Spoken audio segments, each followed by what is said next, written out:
Assalamualaikum warahmatullahi wabarakatuh. Salam dan bahagia untuk kita semua. Bapak dan Ibu guru hebat. Saya Edi Yudiarto, calon guru penggerak angkatan 8 dari SMP Negeri 2 Randu Donggal, Kabupaten Pemalang. Pada video kali ini saya akan menyampaikan tentang demonstrasi kontekstual modul 1.4 budaya positif. Pada demonstrasi kontekstual modul 1.4 budaya positif, saya fokuskan pada pembahasan praktik segitiga restitusi yang merupakan proses untuk menciptakan kondisi bagi murid di sekolah saya untuk memperbaiki kesalahan mereka sehingga mereka bisa kembali pada kelompok mereka dengan karakter yang lebih kuat. Kita tahu bahwa segitiga restitusi merupakan sebuah strategi yang dapat dilakukan sebagai proses menciptakan kondisi menuntun murid untuk memperbaiki kesalahan-kesalahan yang mereka lakukan. Terdapat 3 langkah pada restitusi atau yang lebih kita kenal dengan istilah segitiga restitusi, yaitu yang pertama, menstabilkan identitas, yang kedua, validasi tindakan yang salah, kemudian yang ketiga, menanyakan keyakinan. Langkah segitiga restitusi yang pertama menstabilkan identitas, yang kedua validasi tindakan yang salah, kemudian yang ketiga menanyakan keyakinan. Adapun yang pertama yaitu menstabilkan identitas atau stabilize the identity, bahwa langkah ini merupakan bagian dasar dari segitiga yang bertujuan untuk mengubah identitas anak dari orang yang gagal karena melakukan kesalahan menjadi orang yang sukses. Kemudian pertanyaan lainnya dengan tujuan untuk menstabilkan identitas permasalahan, sebab ketika anak berbuat kesalahan maka ia akan cenderung membanggakan sehingga perlu distabilkan. Langkah yang kedua, validasi tindakan yang salah atau validate the misbehavior. Setiap tindakan yang murid lakukan pasti mempunyai tujuan, dan untuk memenuhi kebutuhan dasarnya dengan memahami kebutuhan dasar yang ingin dipenuhi murid, maka kita akan menemukan cara-cara efektif untuk memenuhi kebutuhan dasar tersebut. Langkah yang ketiga yaitu menanyakan keyakinan atau seek the belief.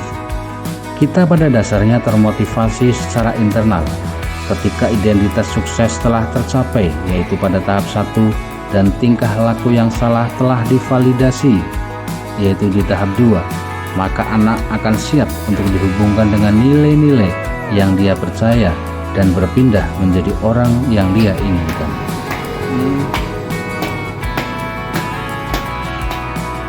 Berikut ini adalah skenario pada kasus pertama. Bagus terlambat hampir 20 menit masuk kelas pada jam pelajaran pertama dimulai. Dia terlambat masuk ke kelas dikarenakan sarapan pagi di kantin. Berikut penjelasan masalah pada kasus pertama. Bagus, Sandra.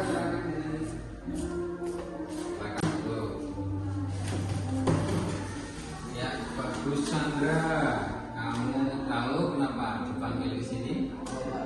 Apa kira-kira? Saya terlambat masuk kelas. Ya, kenapa kok sampai terlambat masuk kelas pas pelajaran agama Islam? Kan saya tadi sempat sarapan dengan sebentar. Nah, kok kenapa tidak sarapan di rumah? Terlambat bangun Pak tadi. Kira-kira itu melanggar kesepakatan atau keyakinan kelas apa enggak? Ya Pak, saya melanggar kedisiplinan dan bertanggung jawab di kelas. Ya, jadi kamu sudah melanggar keyakinan kelas, tidak disiplin, tidak bertanggung jawab.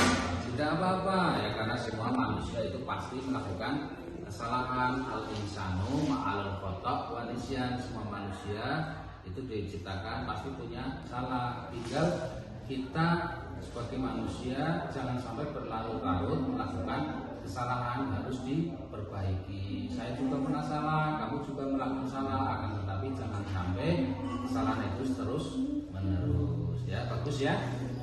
Terus saya ingin tahu kok kenapa tadi kamu tidak sempat sarapan di rumah.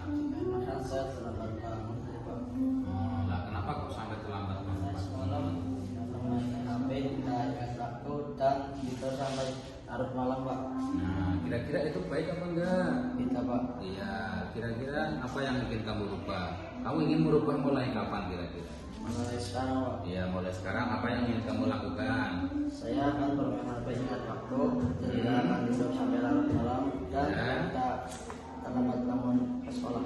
Iya, tidak akan terlambat lagi. Kira-kira upaya apa yang kamu lakukan biar bisa bangun lebih pagi? Saya akan menyalakan alarm di handphone atau jam yang ada di rumah Pak. Iya, bagus sekali. Jadi kira-kira jam berapa kamu bangun nantinya? Jam 3:30 Pak. Ya, setengah 4. Jadi biar bangunnya sebelum waktu sholat subuh, biar kamu sempat sholat subuh. Ya, habis sholat subuh, kemudian kamu belajar, kemudian kamu membantu orang tua, ya biar meringankan tugas-tugas orang tua. Setelah itu baru kamu mandi, sarapan atau mandi dulu boleh, sarapan dulu boleh, terserah kamu. Kemudian baru berangkat sekolah sehingga bisa mengikuti pelajaran secara tepat waktu. Seperti itu, bagus. Ya, terima kasih ya, kamu mudah-mudahan lebih baik lagi ya. Terima kasih, silakan bisa kembali ke kelas. Skenario kasus yang kedua. Albiera Bella Sakina tidak membawa buku juz amma ketika pelajaran PAI, padahal sudah menjadi keyakinan kelas bahwa 15 menit di awal pelajaran selalu membaca juz amma secara bersama-sama. Silakan Bella, coba kesini dulu sebelum kamu istirahat. Silakan duduk. Ya, Bella Albiera Bella Sakina. Ya, kamu tahu kenapa kamu saya panggil ke sini? Tahu Pak, Apa kira-kira yang kamu tahu? saya melakukan kesalahan yaitu tidak membawa juz amma pada saat pelajaran PAI. Ya, padahal itu sudah jadi keyakinan kelas kan, sudah jadi kesepakatan kelas ketika awal pelajaran PAI itu kita bersama-sama secara 15 menit itu membaca juz amma. Berarti kamu sudah melanggar apa keyakinan apa? Kesepakatan kelas. Ya, kesepakatan kelasnya apa yang sudah kamu langgar? Saya tidak bertanggung jawab dan tidak disiplin. Iya, tidak apa-apa ya, karena kita sebagai manusia pasti semuanya pernah melakukan kesalahan. Saya pernah melakukan kesalahan, kamu juga pernah melakukan kesalahan.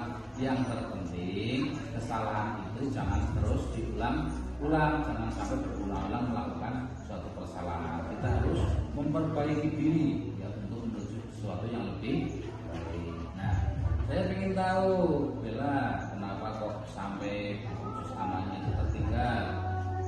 Saya baunya kesiangan dan lupa menata dulu pada lantai. Kenapa kok bangunnya sampai kesiangan? Karena Orang tua ketika malam hari menyiapkan untuk jualan orang tuanya gitu. Ya, sekarang apa antisipasi yang ingin kamu lakukan biar kamu tidak lupa lagi untuk membawa juz amma? saya akan belajar pada malam hari dan menata buku agar esok harinya tidak ada yang tertinggal. Iya, bagus sekali upaya kamu. Jadi malamnya belajar, melihat jadwal, disiapkan buku-bukunya yang untuk pelajaran besok pagi, dimasukkan ke dalam tas, terus bangun pagi ya lebih awal sebelum sholat subuh. Caranya bagaimana biar bangun lebih awal? Hidupkan alarm. Iya, hidupkan alarm.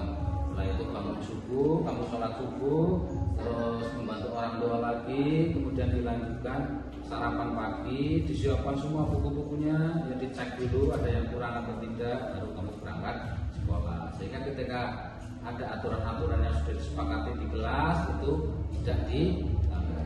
Seperti itu ya Bella ya. Oke, tetap semangat. Nah, ya silahkan bisa ikut istirahat dengan teman-teman yang lain ya. Assalamualaikum warahmatullahi wabarakatuh. Perkenalkan, nama saya Badrul Chandra Priyati. Saya dari kelas 8A. Saya merasa senang bisa berdiskusi dengan Pak Iti Yudiarto dikarenakan Pak Iti tidak menyalahkan saya karena kesalahan saya, yang karena waktu masuk ke kelas dikarenakan saya sarapan di kantin, dan saya sarapan di kantin tidak sempat sarapan di rumah dikarenakan terlambat bangun pagi dan tidak sempat sarapan di rumah. Dan saya berjanji akan bangun lebih cepat dan agar tidak terlambat ke sekolah. Sekian, wassalamualaikum warahmatullahi wabarakatuh. warahmatullahi wabarakatuh. Perkenalkan, nama saya Alfiara Syakina dari kelas 8A. Saya senang berdiskusi dengan Pak Edi Yudiarto karena tidak menyalahkan saya saat saya melakukan kesalahan, yaitu tidak membawa juz amma saat pelajaran Pak Edi. Saya akan memperbaiki kesalahan saya, yaitu dengan cara belajar di malam hari dan menatap buku agar keesokan harinya tidak ada buku yang tertinggal. Demikian, wassalamualaikum warahmatullahi wabarakatuh.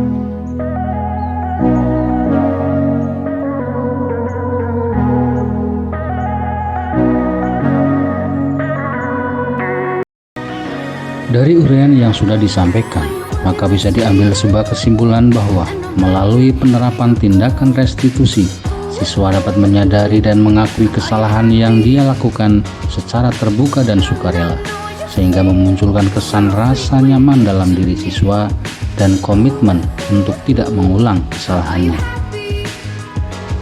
Demikian demonstrasi kontekstual modul 1.4 budaya positif praktek penerapan segitiga restitusi.